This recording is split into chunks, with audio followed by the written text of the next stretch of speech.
At 10 o'clock on the morning of the 6th of August, 1806, in the Hofburg Palace in Vienna, a man in a white uniform sat down at a mahogany desk.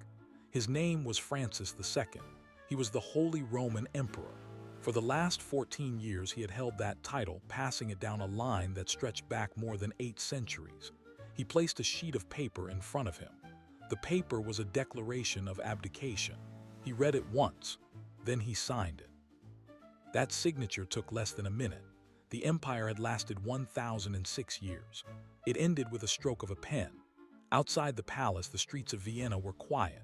The war with France had been lost. Napoleon Bonaparte had forced the empire to dissolve itself. But inside the room, Francis moved slowly. He removed the imperial crown from its velvet cushion. It was an ornate golden crown, shaped like a mitre, studded with pearls and sapphires, known as the crown of Charlemagne. He looked at it, then he set it down. He took off the imperial orb and the scepter. He placed them beside the crown. Then he turned and left the room. At 10:15, the declaration was dispatched. By noon, the news had reached the Diet in Regensburg, the permanent assembly of the empire's princes. The Diet voted to dissolve, and as of that afternoon, the Holy Roman Empire of the German nation existed only in books. What happened? How could an institution that had lasted longer than any other political entity in European history vanish in a single morning? The answer lies in what the empire actually was and what it never was. The Holy Roman Empire began on Christmas Day in the year 800. In Rome, at the Basilica of St. Peter, Pope Leo III placed a golden crown on the head of a Frankish king named Charlemagne. The Pope declared him Emperor of the Romans. The idea was to revive the old Roman Empire in the West, but under Christian rule. The new empire would be the secular arm of the Church. It would protect Christendom. It would be holy. But from the very beginning, the empire was not what it claimed to be. It was not Roman, it was Germanic. Charlemagne was a Frank, not a Roman. His capital was Aachen, not Rome. His language was Old High German, not Latin. The institutions of the old Roman Empire, its Senate, its laws, its roads, its taxes, its legions were gone. What Charlemagne ruled was a loose collection of tribes and territories held together by personal loyalty and military force. The Roman Empire had been a centralized state. This was something else. Nor was it an empire in the modern sense. An empire usually implies a single sovereign ruling over a vast territory with a unified government. The Holy Roman Empire had an emperor, but his power was constantly contested by the princes, bishops, dukes, counts, and free cities that made up the empire. These local rulers collected their own taxes, raised their own armies, made their own laws. The emperor could not interfere in their internal affairs. He was more of an overlord than a monarch. The empire was less a state and more a legal framework, a patchwork of overlapping jurisdictions, feudal obligations, and ancient privileges. And holy? Yes, the empire was closely tied to the Catholic Church. The emperor was crowned by the Pope. He was seen as the defender of the faith, but the relationship was often adversarial. Emperors fought popes. Popes excommunicated emperors. The empire was holy only when it suited both sides. By the time of the Reformation in the 1600s, the empire was divided between Catholic and Protestant princes. It ceased to be a single Christian commonwealth. It became a battlefield of faith. The coronation of Charlemagne was the founding moment, but the empire did not remain static for a millennium. It evolved. In 962, Otto I, a Saxon king, was crowned emperor in Rome. He re-established the empire after a period of fragmentation. He also made it explicitly German. From then on, the emperor was always a German king, elected by the leading nobles of the German lands. The empire's core was the territory of modern Germany, Austria, Switzerland, the Low Countries, the Czech Republic, and parts of Italy and France. In 1356, Emperor Charles IV issued the Golden Bull. That document set the rules for electing the emperor. 7 prince-electors, 3 archbishops, and 4 lay rulers would choose the emperor. The Pope's role in the election was eliminated. The empire became an elective monarchy. That was a fundamental weakness. Every time an emperor died, the empire faced a potentially contested election. Princes could demand concessions. The emperor's power was limited by what the electors would accept. Over the centuries, the empire grew larger and more complex. By the 1500s, it contained more than 300 distinct political entities. There were kingdoms, duchies, margraviates, counties, prince-bishoprics, imperial abbeys, free imperial cities, and territories owned by knights. Some of these territories were tiny, a single castle and a few villages. Others were large and powerful, like the Duchy of Bavaria or the Margraviate of Brandenburg. Each had its own government, its own currency, its own military. The emperor's authority was not absolute. He could not impose taxes without the consent of the imperial diet. He could not declare war without the support of the princes. He had no standing army of his own, only a small personal guard. When the empire needed to fight, the princes provided troops from their own domains. Those troops were often unreliable. They might refuse to fight. They might fight for the other side if their prince disagreed with the emperor. The empire's legal system was similarly fragmented. There were imperial courts, but their rulings were often ignored by local rulers. There was no imperial police force. There was no imperial bureaucracy. The empire had a chancellor, but his office was largely ceremonial. The real administration happened at the local level in each territory. So how did the empire survive for so long? The answer is that it provided a framework for peace. The empire maintained a system of law and order across a region that might otherwise have been consumed by endless warfare. The emperor acted as a mediator between feuding princes. The imperial diet gave the various states a forum to resolve disputes without resorting to violence. The empire also protected the smaller territories from being swallowed by bigger neighbors. A count whose lands were threatened could appeal to the emperor for justice. That protection was not always effective, but it was better than nothing. The empire also benefited from its symbolism. The idea of a universal Christian empire, descended from Rome, was powerful. It gave legitimacy to rulers. It connected the present to the ancient past. Emperors were seen as the secular heads of Christendom. Even when their actual power was weak, their prestige was immense. That prestige helped the empire survive the Reformation, the 30 Years' War, and the rise of powerful new states like Austria and Prussia. But by the 18th century, the empire was a hollow shell. The Peace of Westphalia in 1648 had recognized the sovereignty of the empire's 300 states.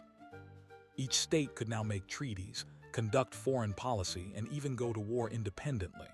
The empire was reduced to a federation of nearly independent states, with the emperor as a figurehead. Prussia emerged as a rival to Austria. The two powers fought for dominance within the empire. The emperor, who was always an Austrian Habsburg, could not control the Prussian king. The empire became paralyzed by internal divisions. Then came the French Revolution. Napoleon Bonaparte conquered much of Europe. He defeated the Austrian army in Italy in 1796 and again in 1800. He forced the empire to cede territory on the left bank of the Rhine to France. In 1803, the empire enacted the Reichsdeputationsschluss, a massive reorganization that dissolved most of the ecclesiastical states and free cities. The smaller territories were absorbed by larger ones. The empire lost nearly half of its members. In 1805, Napoleon defeated Austria again at the Battle of Austerlitz. The peace treaty that followed forced Austria to recognize Napoleon as King of Italy. Francis II, who was also Archduke of Austria, had already proclaimed himself Emperor of Austria in 1804, anticipating the collapse of the Holy Roman Empire. Now Napoleon demanded that the Holy Roman Empire be dissolved. Napoleon formed the Confederation of the Rhine, a union of German states that left the empire. The emperor had no choice. On the 6th of August, 1806, he abdicated. He released all princes and states from their obligations to him. The empire was over. What did the empire leave behind? A legacy of fragmentation. For over 1,000 years, the German lands had been divided into many small states. There had been no central power to unify them. That fragmentation shaped German history. It delayed the formation of a unified German nation-state until 1871. It also created a tradition of federalism and regional identity that persists in Germany today. The empire also left behind a question. Could such a loose, decentralized institution ever have been effective? The answer is that it was effective for its time. In the Middle Ages, when communication was slow and governance was personal, the empire provided a workable system. But as Europe modernized with standing armies, centralized bureaucracies, and national economies, the empire could not adapt.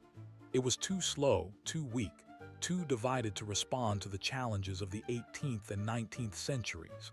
Investigators of the empire, historians, have spent centuries trying to understand it. They have examined its laws, its institutions, its diplomacy, its wars. What they have found is that the empire was not a failure. It was a different kind of political entity. It was not a nation-state.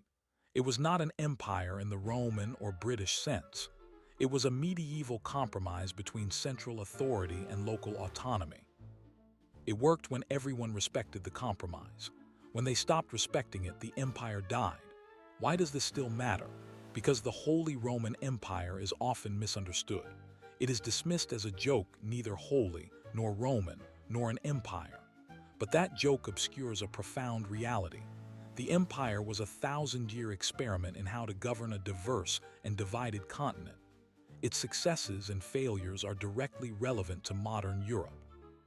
The European Union, with its supranational institutions, its shared currency, its open borders, its tensions between central authority and national sovereignty, is in many ways a reincarnation of the Holy Roman Empire, without the emperor and without the crown. The empire ended with a signature, but its ghost still walks through the halls of European politics. The same questions that haunted the empire, how to balance unity and diversity, how to enforce laws without a strong central government, how to protect small states from big ones, are still unanswered. The empire did not solve them. It only postponed them. Now let us go back to the beginning, to Charlemagne's coronation, to the moment the empire was born, and to the question of whether it was ever truly holy. On the 25th of December in the year 800, in the old St. Peter's Basilica in Rome, a man knelt before the altar. He was tall, broad-shouldered, dressed in a Frankish tunic. His name was Charles, king of the Franks and Lombards, later known as Charlemagne. The Pope, Leo III, approached him and placed a golden crown on his head. The congregation in the basilica, mostly Roman clergy and Frankish nobles, shouted in Latin, "To Charles Augustus, crowned by God, great and peace-giving emperor, life and victory." The Pope then anointed him with holy oil. What happened in that moment was not a spontaneous event. It was the culmination of months of negotiation and careful planning. Charlemagne had come to Rome to restore order. Pope Leo had been attacked by political rivals in the streets of Rome, beaten and imprisoned. Charlemagne marched south, rescued the Pope, and presided over a council that cleared Leo of accusations. In gratitude, the Pope offered the imperial crown, but Charlemagne was not an innocent recipient. He had been consolidating power across Europe for decades, conquering the Saxons, the Lombards, the Avars, and the Bavarians. His kingdom stretched from the Atlantic to the Danube. He controlled most of what had been the Western Roman Empire. The title emperor was the only thing missing. After the ceremony, Charlemagne left Rome and returned to his capital at Aachen. He did not immediately adopt all the trappings of Roman emperors. He kept his Frankish dress. He still wore a simple iron sword, but he began styling himself Charles, by the grace of God, king of the Franks and Lombards and patrician of the Romans. The title emperor was used sparingly at first because it was controversial. In Constantinople, the Byzantine emperor regarded himself as the only true Roman emperor. Charlemagne's coronation was seen as an act of rebellion. It was not legal. It was not accepted by the Eastern Romans for centuries. But it was a statement of power. The The Franks now claimed authority over all of Christendom. How did this coronation create the Holy Roman Empire? The answer is that it did not directly. The empire that historians later call the Holy Roman Empire was not founded by Charlemagne. It was a later institution that claimed his legacy. Charlemagne's empire survived only a few generations. His son Louis the Pious inherited it, but after Louis's death in 840, his three sons fought a civil war. They divided the empire into three parts: West Francia, East Francia, and Lotharingia. The title of emperor passed to Lothair, then to his descendants, but it became weaker. By the end of the 9th century, the empire was a fiction. Charlemagne's line died out. The crown passed to local kings in Italy and Germany. Then in 962, a new emperor was crowned in Rome. He was Otto I, king of East Francia, later called Otto the Great. Otto had already defeated the Magyars at the Battle of Lechfeld. He had subdued the duchies of Bavaria, Swabia, and Franconia. He marched into Italy, rescued Pope John XII from a rebellion, and was crowned emperor on the 2nd of February, 962. This coronation is considered the true beginning of the Holy Roman Empire. Not because Otto called it that, he did not, but because the institution that emerged from his reign lasted for over 800 years. What did Otto's empire look like? It was centered in Germany. It included the kingdoms of Germany and Italy. It also included Burgundy after 1032, but it was not a unified state. It was a federation of duchies, counties, and bishoprics. Otto strengthened his control by appointing bishops and abbots to key positions. These churchmen could not pass their offices to their children, so they owed their loyalty to the emperor. Otto also used the imperial title to dominate the papacy. He deposed and appointed popes. This mixture of secular and religious power became the empire's defining feature and its greatest weakness. Over the next century, the empire expanded and consolidated. The emperors were mostly from the Attinian dynasty, then the Salian dynasty. They fought wars against the Slavs in the east, against the Normans in the south, and against the Byzantine Empire in the Balkans. But the most important conflict was internal, the investiture controversy. It began in 1075 when Pope Gregory VII forbade secular rulers from appointing bishops. Emperor Henry IV refused to accept this. The Pope excommunicated him. The German princes rebelled. Henry famously walked to Canossa in the winter of 1077, barefoot in the snow, begging the Pope to lift the excommunication. It worked temporarily, but the struggle continued for decades. How did the controversy affect the empire? It weakened the emperor. It elevated the Pope. It also gave the German princes more autonomy. They could now choose sides. They could demand concessions from both emperor and pope. The empire became more decentralized. The imperial diet became a forum where princes negotiated their rights. By the time the controversy ended with the Concordat of Worms in 1122, the emperor had lost control over church appointments in Germany and Italy. The empire was no longer a sacred union of church and state. It was a secular kingdom with a powerful church hierarchy that answered to Rome, not to the emperor. The 12th and 13th centuries were the height of the empire. The Hohenstaufen dynasty produced powerful emperors like Frederick Barbarossa and Frederick II. They revived Roman law. They built castles and cities. They went on crusades, but they also spent enormous resources fighting in Italy against the Lombard League and the papacy. Frederick Barbarossa drowned in a river in 1190. Frederick II was excommunicated 4 times and died in 1250. After his death, the empire entered a period of chaos. The Great Interregnum lasted from 1250 to 1373. There was no emperor for 23 years. The princes ruled independently. The crown was a prize that no one could hold. In 1356, Emperor Charles IV issued the Golden Bull. It formalized the election process. 7 prince-electors would choose the emperor: the archbishops of Mainz, Trier, and Cologne, the King of Bohemia, the Duke of Saxony, the Margrave of Brandenburg, and the Count Palatine of the Rhine. The Golden Bull also granted these electors extensive privileges within their own territories. They could coin money, impose tolls, and judge legal cases. The empire was now explicitly a confederation of semi-independent states. The emperor was a first among equals, not a monarch in the modern sense. From the 14th to the 16th centuries, the empire became even more fragmented. The Habsburg dynasty emerged as the dominant family. They held the imperial title almost continuously from 1438 until the empire's end. They also accumulated vast territories through marriage and inheritance: Austria, Bohemia, Hungary, the Netherlands, Spain, and eventually the Americas. But these territories were not part of the Holy Roman Empire. They were personal possessions of the Habsburgs. The empire itself remained a patchwork of hundreds of tiny states. The Reformation shattered what was left of the empire's unity. In 1517, Martin Luther nailed his 95 Theses to the door of the Wittenberg Castle Church. Within a few years, much of northern Germany had become Protestant. The Emperor, Charles V, tried to suppress the Reformation. He fought wars against the Protestant princes, but he could not control them. In 1555, the Peace of Augsburg allowed each prince to choose his own religion, Catholicism or Lutheranism. The empire became divided along religious lines.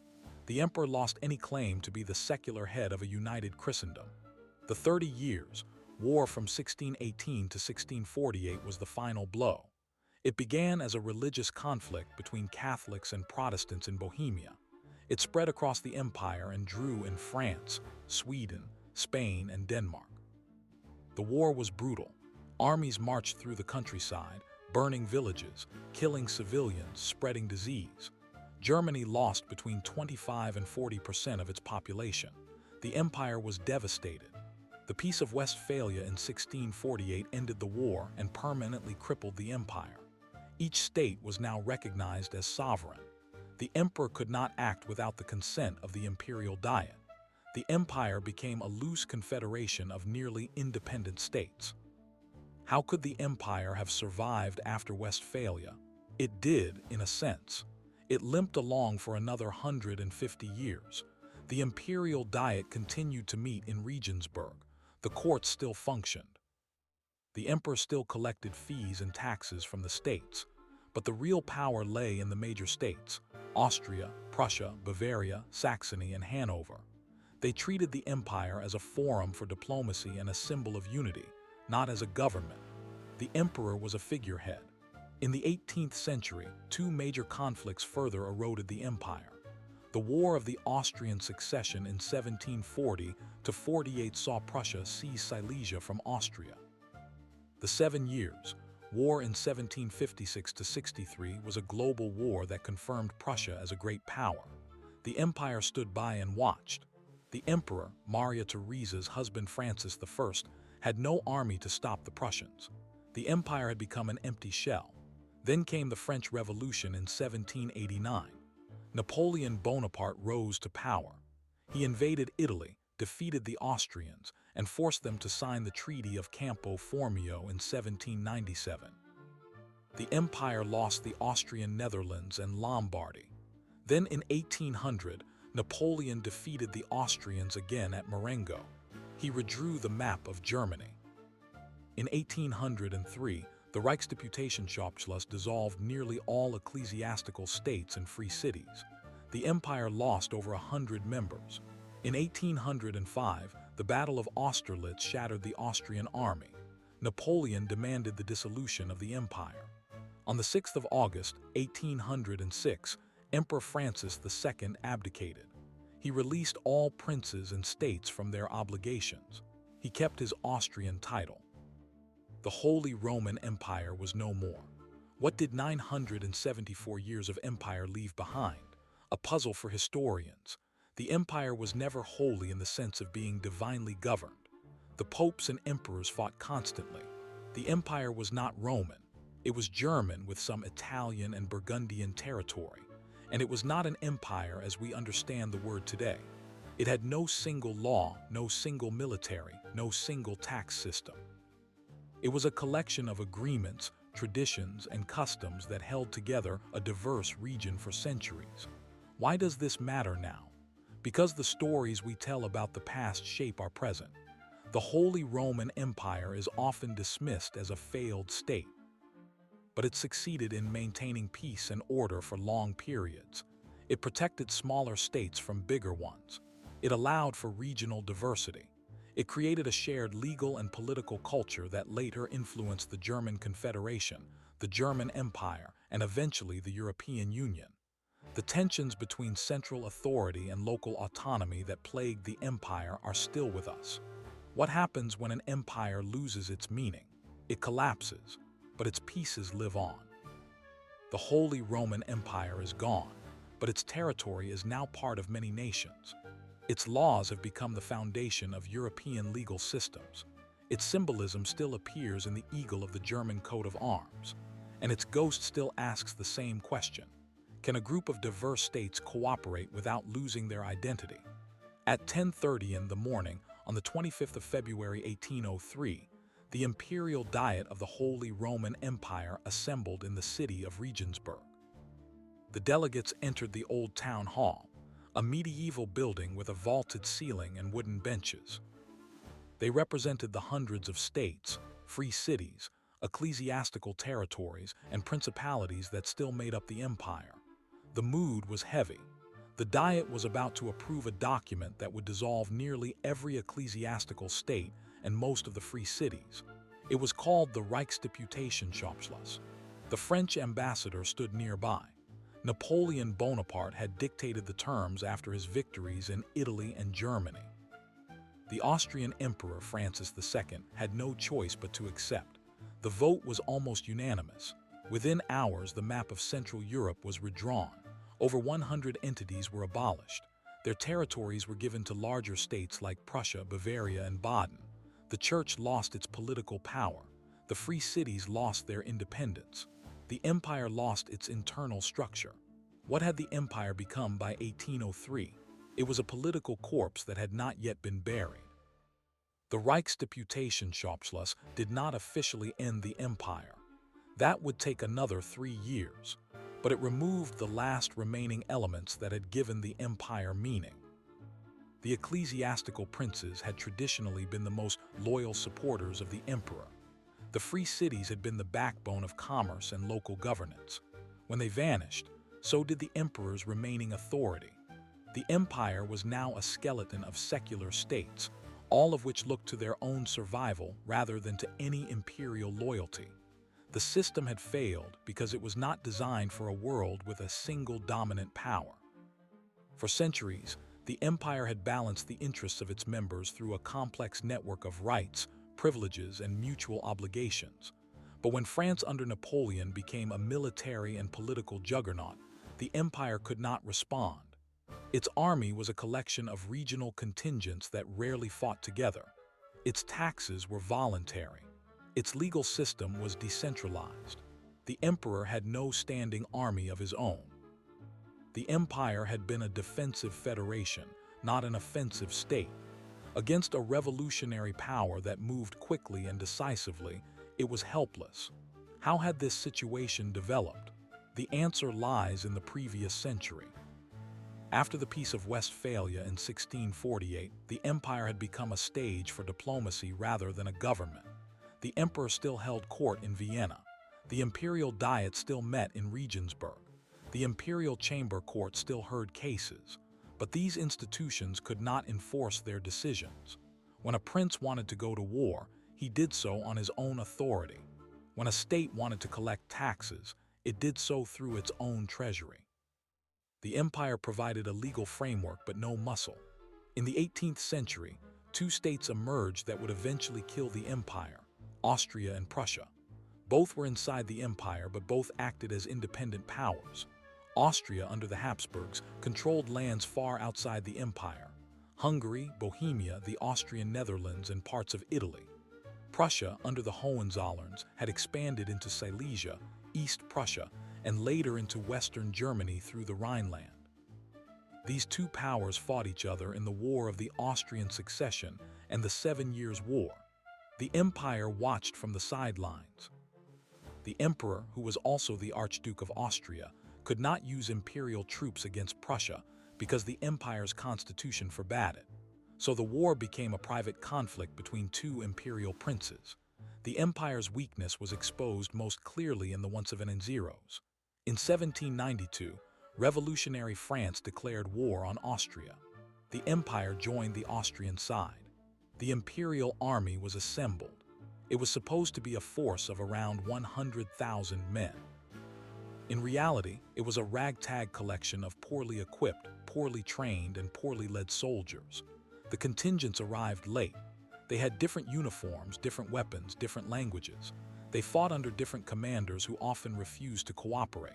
The French army, on the other hand, was unified, motivated, and modern. It used mobile artillery, rapid marches, and mass attacks. The imperial army suffered a series of defeats. By 1797, Napoleon had forced Austria to sign the Treaty of Campo Formio. The empire was not even mentioned in the treaty. It had become irrelevant. The next step came in 1799. A new coalition formed against France. Austria again led the effort. The empire again contributed troops, but this time the French struck directly into southern Germany. In 1800, Napoleon defeated the Austrians at the Battle of Marengo in Italy. Meanwhile, another French army under General Moreau defeated the main imperial army at Hohenlinden in Bavaria. The empire's forces collapsed. Austria sued for peace. The Treaty of Lunéville in 1801 forced Austria to give up the Austrian Netherlands and recognize French control of the left bank of the Rhine. The empire lost all territories west of the Rhine. Those territories were secularized and distributed to French allies inside Germany. The empire's western boundary was now the French border. There was no buffer zone left. It was in this context that the imperial diet met in 1803. The Reichsdeputationsschluss was the final compromise. The larger states, like Prussia, Bavaria, and Württemberg, had been promised compensation for their losses west of the Rhine. They would receive the territories of the ecclesiastical states and free cities. These states agreed to the plan because it made them stronger. The smaller states and free cities had no choice. They were abolished. The empire lost more than half of its members. The imperial diet itself shrank from over 300 delegates to fewer than 50. The empire was now a club of a few large states. During the next 3 years, the empire continued to exist on paper. The imperial diet still met. The emperor still received reports, but no one paid attention. The states acted independently. They raised their own armies. They signed their own treaties. They even fought alongside France against the empire itself. In 1805, Napoleon invaded Germany again. The Battle of Austerlitz in December destroyed the Austrian army. The Treaty of Pressburg in 1805 forced Austria to cede more territory and recognize the sovereignty of Bavaria, Württemberg, and Baden. These states had been imperial princes. Now they were kings. The empire had lost its internal hierarchy. What happened on the 6th of August 1806 was the formal end. Emperor Francis II had been elected Holy Roman Emperor in 1792. He had watched his empire crumble. He had lost his territories in Italy, the Netherlands, and southern Germany. He had been forced to watch Napoleon create a rival confederation of German states, the Confederation of the Rhine, which included many former imperial members. The Confederation of the Rhine was formed on the 12th of July 1806. 16 German states left the empire and joined the new confederation under French protection. They declared themselves sovereign. The empire had lost its eastern and southern flanks. The remaining states were too few and too weak to continue. On the morning of the 6th of August, Francis signed the instrument of abdication. He declared that the imperial office was no longer necessary. He released all princes and states from their obligations to the empire. He instructed the arch-chancellor to notify the imperial diet. The diet received the message and adjourned. It never met again. The empire had lasted 974 years and 222 days, from the coronation of Otto I in 936 to the abdication of Francis II in 1806. It ended not with a bang, but with a formal document and a quiet dispersal. Who was involved in this final act? There were no dramatic scenes. The emperor wrote the abdication letter in Vienna. He had already taken the title of Emperor of Austria in 1804, preserving his family's prestige. The last Holy Roman Emperor was also the first Emperor of Austria. The empire's symbols were packed away. The imperial crown, scepter, and orb were sent to the Schatzkammer in Vienna, where they remain today. The imperial eagle was replaced by the Austrian double-headed eagle, but the Austrian eagle had two heads as well. The continuity was preserved for the Habsburgs, but the empire was gone. What did investigators, if we call the historians who later reconstructed the fall, find? They found a system that had become irrelevant before it was abolished. The empire had not been destroyed by external force alone. It had been hollowed out from within. The princes had grown too powerful. The central institutions had grown too weak. The emperor had become a figurehead. The empire had become a fossil, preserved by custom but incapable of action.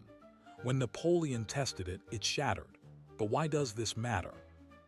Because the Holy Roman Empire is not just a historical curiosity. It is a warning. The empire tried to do what many political unions attempt today: hold together diverse members with different interests, languages, religions, and cultures. The empire failed because it could not adapt to changing power dynamics. It could not concentrate resources for common defense. It could not enforce its laws. It could not prevent its most powerful members from acting alone. The same tensions are visible in modern confederations and unions. The empire's collapse offers lessons about what happens when trust erodes and institutions lose authority. There is another reason this matters. The empire's legacy is not just failure. Its legal system, the imperial chamber court, set precedents for modern due process. Its diet was one of the earliest representative assemblies. Its decentralized structure allowed for regional innovation. The empire was not a nation-state. It was something else, and that something else has influenced the way Europe thinks about sovereignty, federalism, and cooperation. The European Union, with its multiple languages, its rotating presidency, its complex laws, and its reliance on member states, echoes the Holy Roman Empire in surprising ways. What remains of the empire today? You can see it in the architecture of Regensburg, where the imperial diet met. You can see it in the imperial crown on Austrian coins. You can see it in the name of the German federal state of Bavaria, which was a kingdom within the empire. You can see it in the legal traditions of many German states. The empire is gone, but its DNA is scattered across Central Europe. There is one more question that haunts the history of the Holy Roman Empire. Could it have survived? The answer is complex. If the emperors had been able to centralize power like the kings of France or England, the empire might have become a strong monarchy. But the emperors were elected, not hereditary. They had to negotiate with the princes. If the Reformation had been avoided or settled earlier, the religious divisions might not have torn the empire apart. If the Habsburgs had focused on the empire instead of their vast dynastic holdings in Spain, Italy, and the Netherlands, they might have built a loyal imperial army. If the empire had reformed its army, its tax system, and its legal code in the 18th century, it might have been able to stand against France. But none of these things happened. The empire chose tradition over reform. It chose local autonomy over central authority. Those choices led to its end. The last word belongs to the night of the 6th of August 1806. In Vienna, the emperor retired to his private rooms. In Regensburg, the delegates packed their papers. In the villages of Germany, the news arrived slowly. Some people wept. Some people shrugged. Some people did not care. The empire had been a distant, abstract thing for most of its subjects. They paid taxes to their local prince, not to the emperor. They prayed in their local church, not to the imperial diet. They fought in their local army, not for the empire. The empire was a memory before it died. And yet, 974 years is a long time. The empire had survived the investiture controversy, the interregnum, the Reformation, the 30 Years' War, the rise of Prussia, and the French Revolution. It had outlasted the Roman Empire of the West by nearly 5 centuries. It had outlasted the Byzantine Empire by 3 centuries. It had outlasted every dynasty that had sat on its throne. The empire was not strong, but it was resilient. Its end was not a collapse. It was a quiet extinguishing. The flame had run out of fuel. What remains? The questions, the stories, the symbols, the lessons. The Holy Roman Empire was neither holy nor Roman nor an empire, but it was real, and its ghost still whispers in the debates of Europe today. On the 18th of May 1848, delegates from across the German states gathered in the Paulskirche in Frankfurt. They were there to write a constitution for a unified Germany. The Holy Roman Empire had been dead for 42 years, but its ghost filled the room. The delegates argued over who should be included. Should the new Germany include Austria? Should it include Bohemia? Should it be a federal state with a strong central government, or a loose confederation of sovereign princes? These were the same questions that had haunted the imperial diet, the same tensions between central authority and local autonomy, the same struggle between Catholic and Protestant, between large states and small. The Frankfurt Parliament failed. It could not agree on a constitution. It could not overcome the rivalries of Prussia and Austria. The empire's ghost was not strong enough to guide them. What happened on the 18th of January 1871 was different. In the Hall of Mirrors at the Palace of Versailles, King Wilhelm I of Prussia was proclaimed German emperor. The German Empire was a federal monarchy. It had a parliament, the Reichstag, elected by universal male suffrage. It had a Bundesrat representing the states. It had an emperor, but the emperor was the king of Prussia. The empire was built on Prussian military power and Prussian ambition. It was not the Holy Roman Empire reborn. It was a nation-state. It had a single army, a single currency, a single legal system. It had excluded Austria. It had crushed the southern German states into submission. It was centralized, nationalist, and modern. The Holy Roman Empire had been the opposite, decentralized, multi-ethnic, and medieval. Yet the new empire borrowed the name. It borrowed the imperial crown, though a different design. It borrowed the sense of continuity. The proclamation was staged in a French palace to humiliate France, but the symbolism was unmistakable. Germany had returned. How did the legacy of the Holy Roman Empire survive the 19th century? It survived in the federal structure of the German Empire. The states kept their own kings, their own parliaments, their own postal services, their own armies in peacetime. Bavaria kept its own railway system. Saxony kept its own diplomatic missions. Hamburg kept its own police. The empire was a federation, not a unitary state. The princes who had once been imperial electors now sat in the Bundesrat. The empire's shadow was long, but the ghost also haunted the other side of the argument. In 1848, the radicals had wanted a republic. They had wanted to abolish the monarchies. They had looked back at the Holy Roman Empire as a feudal relic. They wanted a clean break. The empire's legacy was used both as a model and as a warning. The liberals saw the empire as a proof that Germans could govern themselves without a strong central authority. The conservatives saw it as a cautionary tale of weakness and division. The empire was a mirror, and each generation saw its own fears. On the 9th of November 1918, the German Empire collapsed. The Kaiser abdicated. The Weimar Republic was proclaimed. The new republic was a democratic federation. The states were renamed Länder. The old kingdoms of Bavaria, Saxony, Württemberg, and others became free states. The republic kept a federal structure. The empire's ghost was still there. The Weimar Constitution borrowed from the Imperial Constitution of 1871, which had borrowed from the Holy Roman Empire's tradition of distributed sovereignty. Even the name of the new republic's upper house, the Reichsrat, echoed the imperial diet.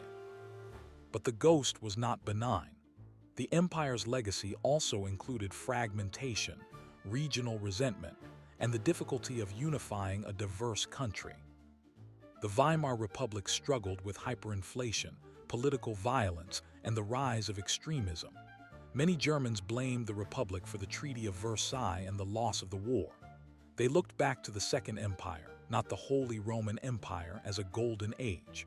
The Holy Roman Empire was too distant, too messy, too Catholic, too complicated to inspire nostalgia.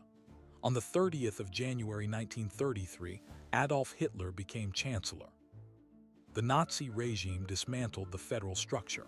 The states were reduced to administrative provinces. The Reichstag became a rubber stamp. The empire's ghost was silenced. The Nazis created a centralized dictatorship. They rejected the Holy Roman Empire as weak and divided. They wanted a Third Reich that was unified, racial, and total. The Holy Roman Empire had been the First Reich, but that was a label of convenience. The Nazis wanted to erase the memory of a Germany that was pluralistic and indecisive. They burned the books that celebrated the empire's diversity. What happened after the Second World War? On the 23rd of May 1949, the Federal Republic of Germany was founded.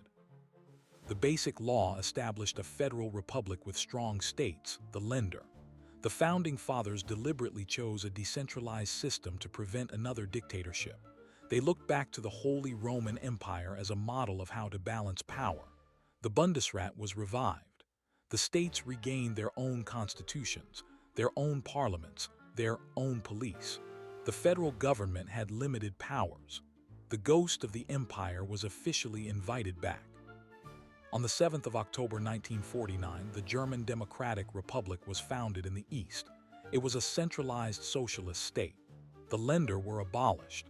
The empire's ghost was forbidden. The GDR claimed to be the anti-fascist successor to the German tradition, but it rejected the Holy Roman Empire as feudal and reactionary. The empire was not taught as history. It was dismissed as irrelevant. The division of Germany lasted 40 years. During that time, the Holy Roman Empire was a subject of academic study, but not of public debate. In the West, historians debated whether the empire was a failed state or a successful political experiment. In the East, the empire was ignored. The empire's legacy was frozen, waiting for reunification. On the 3rd of October 1990, Germany was reunified. The Länder of the East were restored. The federal structure was extended. The new Germany was once again a decentralized federation. The empire's ghost was present in the ceremonies. The Bundestag met in the Reichstag building, which had been restored. The name Reichstag was kept, though it now holds the Bundestag. The President of Germany lives in the Bellevue Palace, which was once a royal residence of Prussia, a former imperial state. The federal system is enshrined in the Basic Law. The states have their own flags, their own borders, their own identities. But the empire's ghost is not only in Germany, it is in the European Union. The EU is a political entity that is not a nation-state. It has multiple languages. It has a rotating presidency. It has a parliament, a commission, a court. It has member states that retain their own armies, their own currencies in some cases, their own laws. The EU struggles with the same issues that the Holy Roman Empire faced: how to balance the interests of large and small members, how to enforce common rules, how to respond to crises, how to maintain unity without coercion. The empire's history is often cited in debates about European integration. Critics of the EU call it a new Holy Roman Empire, slow, bureaucratic, and ineffective. Supporters of the EU see it as a successful adaptation of the empire's federal principles. On the 23rd of June 2016, the United Kingdom voted to leave the European Union. The decision was driven by concerns about sovereignty, immigration, and loss of national control. The parallels to the Holy Roman Empire's dissolution are striking. The empire lost its member states one by one when they saw more benefit in independence than in membership. The empire could not offer enough protection or prosperity to keep the princes loyal. The EU now faces similar centrifugal forces. The empire's ghost is not just a historical curiosity, it is a living political question. What do historians who study the empire today find?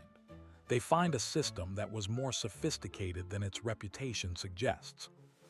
The empire had a postal service that connected its far-flung territories. It had a system of imperial circles that coordinated defense. It had a high court that handled appeals from across the empire. It had a diet that debated legislation. It had a currency system based on the Reichsthaler. It had a cultural life that included Goethe, Mozart, and Kant, all of whom lived under the empire's loose umbrella. The empire was not a failure in every sense. It was a failure only when measured by the standard of the nation-state. If we measure it by the standard of political stability, it lasted nearly 1,000 years. That is a success by any measure.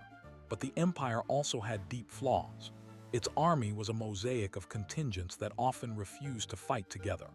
Its finances were a patchwork of duties and taxes that were never sufficient. Its legal system was slow and inconsistent. Its religious divisions were never healed. Its princes were more loyal to their own dynasties than to the empire. The empire's end was not a tragedy. It was a natural death. The empire had outlived its usefulness. What remains of the empire today, beyond the federal structure and the European Union? You can find it in the names of German cities. Aachen, where Charlemagne was buried, still holds his throne. Regensburg still has the old town hall where the imperial diet met. Frankfurt still has the Römer, the city hall where emperors were crowned. Vienna still has the Hofburg, the emperor's palace. Prague still has the castle where Charles IV ruled. The empire's geography is the geography of Central Europe. You can find it in the law. The German legal system still uses the Reichsgericht, the imperial court, as a historical foundation. The principle of federalism is embedded in the basic law. The idea that power should be shared between the center and the regions is a direct inheritance from the Holy Roman Empire. You can find it in the culture. The German language has many words that come from the imperial administration. The concept of the Reich is still used in the name of the Bundestag, the Bundesrat, and the Bundeswehr. The imperial eagle appears on German coins and official seals. The empire is present in the architecture of Baroque churches, in the music of Bach and Handel, in the literature of the Enlightenment. On the 2nd of December 1804, Napoleon crowned himself Emperor of the French. He wanted to replace the Holy Roman Empire with his own imperial system. He failed. The empire he built collapsed after Waterloo. The Holy Roman Empire's ghost outlived Napoleon's. On the 18th of January 1871, the German Empire was proclaimed. It lasted 47 years. It collapsed in one Nonone. The Holy Roman Empire's ghost outlived the Second Reich. On the 8th of May 1945, the Third Reich surrendered. It lasted 12 years. The Holy Roman Empire's ghost outlived the Third Reich. The empire is a constant in European history. It is the background against which all other events happen. It is the stage, not the play. The collapse of 1806 was not the end. It was a transformation. The empire's ideas, its structures, its symbols, and its problems have persisted. Why should we care about the Holy Roman Empire today? Because it is a case study in the challenges of governance. It shows what happens when central authority weakens and local powers grow. It shows what happens when institutions become rigid and cannot adapt. It shows what happens when trust disappears. The empire is not a relic. It is a living example. Every political union that struggles with internal divisions is reenacting the empire's history. Every confederation that tries to balance sovereignty and solidarity is exploring the empire's unanswered questions. The Holy Roman Empire was neither holy, nor Roman, nor an empire, but it was real, and its ghost still whispers in the debates of Europe today. Whisper is faint, but it is persistent. It asks, can a union of diverse peoples hold together without force? Can a federation survive without a single leader? Can multiple languages and cultures share a common political space? The empire tried to answer these questions for 1,000 years. It did not find a final answer. Neither have we. The ghost does not provide solutions. It only reminds us that the questions are old, that the stakes are high, and that the answers are not written in advance. On the 31st of January 2020, the United Kingdom left the European Union. The vote was close. The debate was bitter. The future is uncertain. The Holy Roman Empire watched similar departures.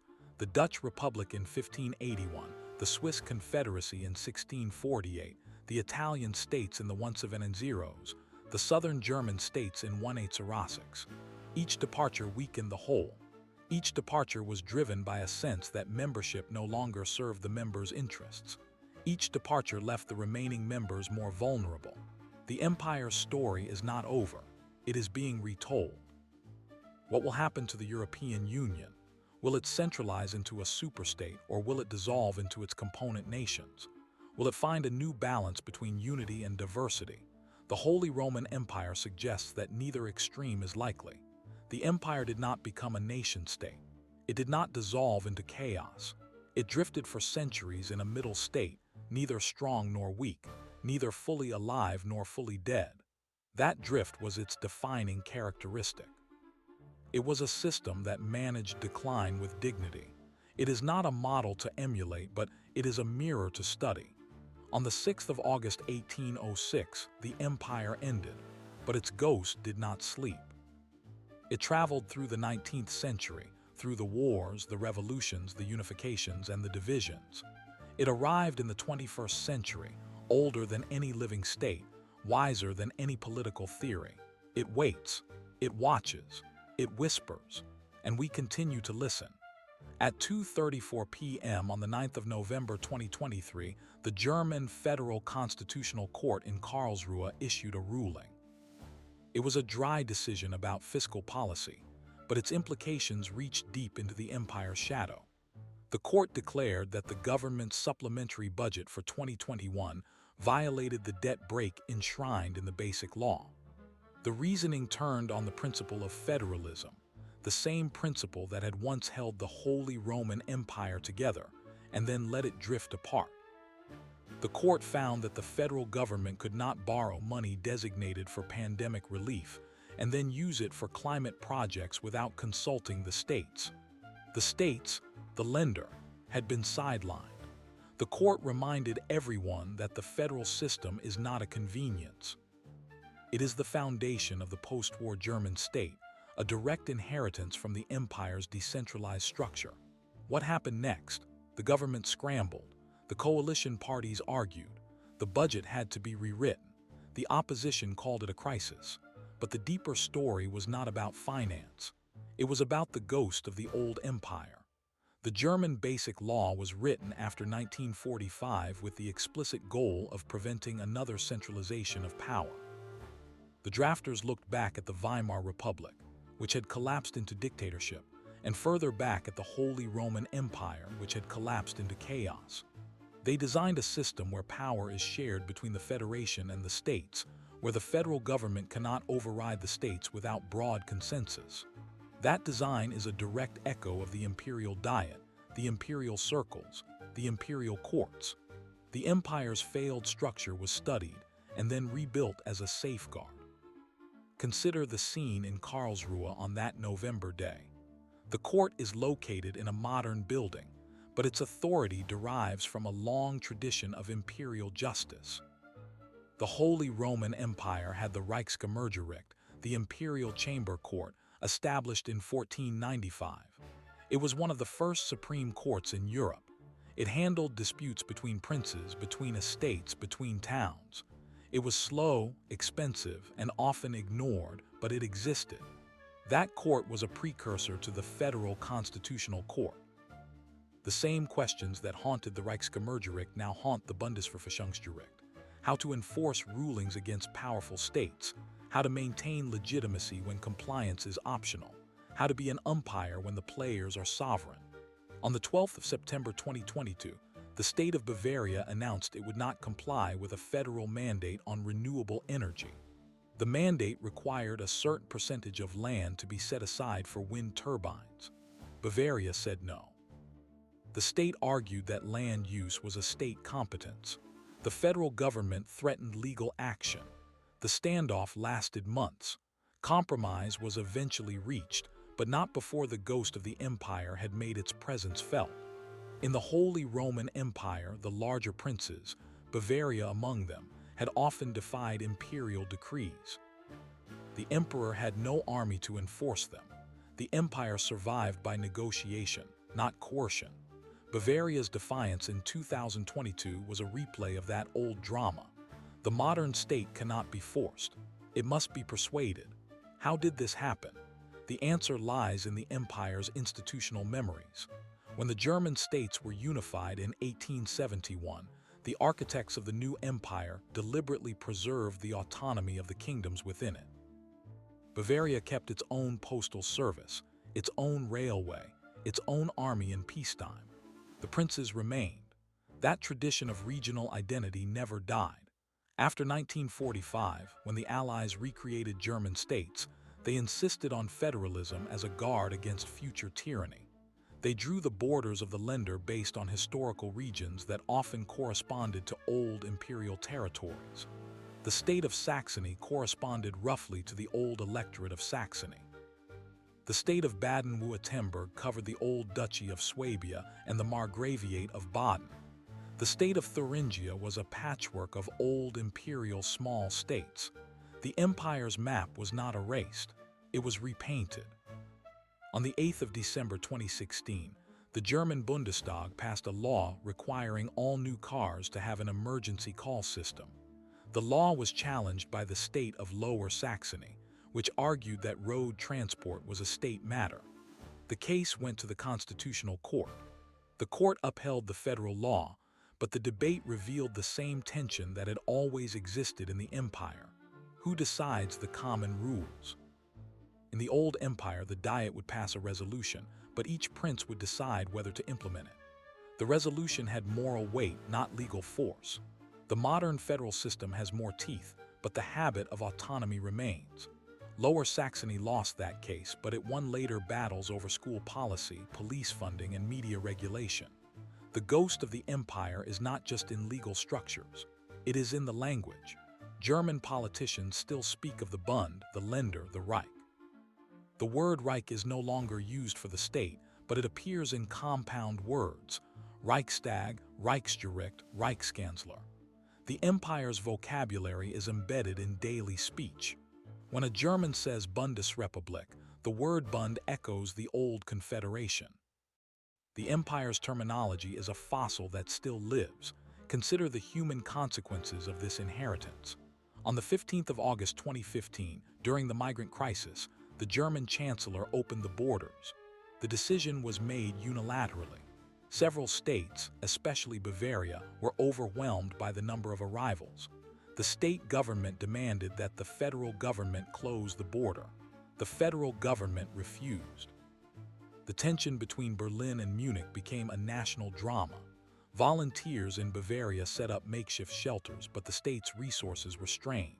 The federal government eventually provided funds, but only after months of negotiation. The empire's old problem had returned.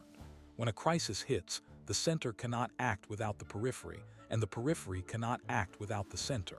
The system works only when both sides cooperate. Cooperation is not guaranteed. On the 3rd of October 2021, a former German soldier was convicted of plotting a terrorist attack. The investigation revealed that the soldier had stockpiled weapons and planned to assassinate left-leaning politicians. When questioned, he claimed he was preparing for a civil war. He believed the federal government was illegitimate. He wanted to restore a German empire. His ideology was fringe, but it was not new. After 1806, many Germans mourned the loss of the old empire. Romantic nationalists idealized the Holy Roman Empire as a golden age. That nostalgia never fully disappeared. It resurfaced in the 19th century, in the 20th, and now in the 21st. The empire's ghost can be both a symbol of stability and a fantasy for extremists. What systems failed to catch that soldier? The German military's internal vetting process missed his radicalization. His colleagues reported no concerns. The intelligence services did not flag him until it was almost too late. The empire's legacy here is ironic. The decentralized security apparatus that was designed to prevent a single tyrannical authority also makes it harder to detect threats. The same federalism that protects liberty can protect secrets. That trade-off is not new. The empire's princes often harbored fugitives from imperial justice, invoking their sovereignty. The empire could not compel them to comply. The modern state has better tools, but the fundamental tension remains. On the 27th of May 2020, the European Court of Justice ruled that the German Federal Constitutional Court had overstepped its authority in a case about European Central Bank bond purchases.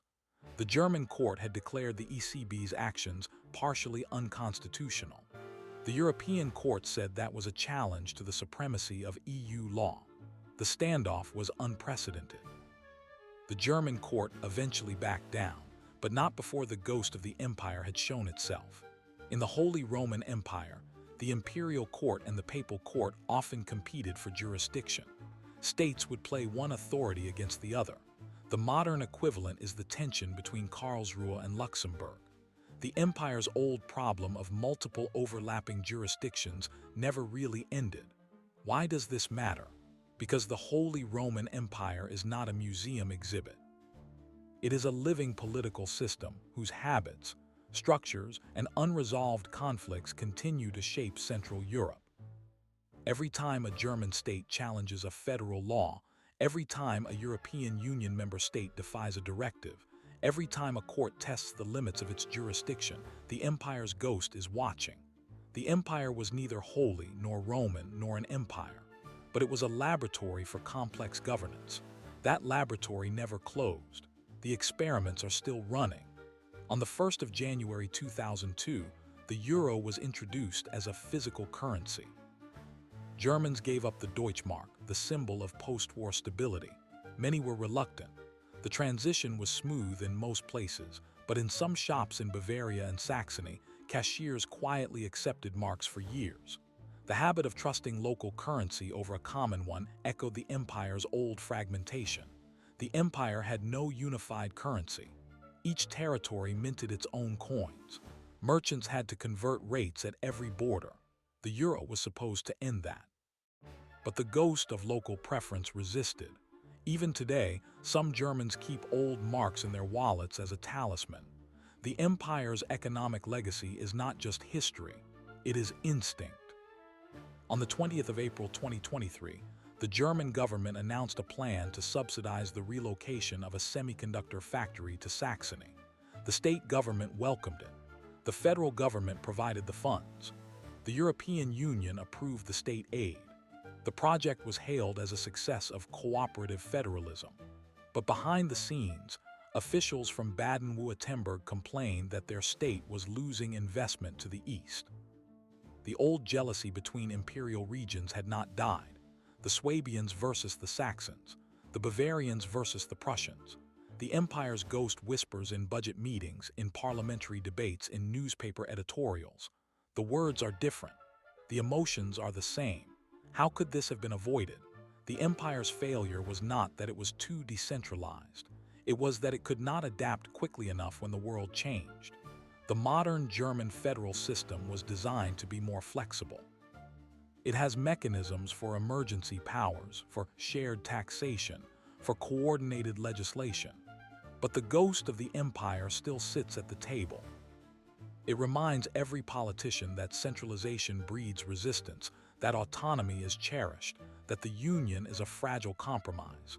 The empire ended on the 6th of August 1806. Its ghost did not sleep. It woke on the 9th of November 2023 in Karlsruhe. It woke on the 12th of September 2022 in Munich. It woke on the 8th of December 2016 in Berlin. It will wake again. On the 26th of September 2021, German voters cast their ballots. The election produced a fragmented parliament. The largest party won only 25% of the vote. Coalition negotiations took almost 2 months. The result was a government of 3 parties that had never governed together before. The ghost of the empire watched. In the old imperial diet, no single prince ever dominated. Coalitions were formed, dissolved, reformed. The modern Bundestag looks more like the imperial diet every year. The empire's ghost is not just a memory, it is a mirror, and we continue to listen.